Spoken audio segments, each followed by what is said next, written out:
హరే కృష్ణ. శ్రీమద్ భగవద్గీత 8వ అధ్యాయం శ్లోకం 4.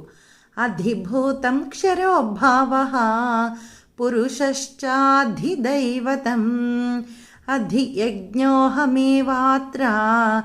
దేహే దేహభృతాంబర అధిభూతం క్షరో భావః విసర్గాల దగ్గర హా పలకాలండి. షా సైలెంట్ అవుతుంది, చాకి ఆకారం. పురుషశ్చాధి దైవతం అధి యజ్ఞోహ ఇక్కడి వరకు హా వరకు తీసుకోవాలండి. అధి యజ్ఞోహ మేవాత్ర దేహే దేహ భృతాంబర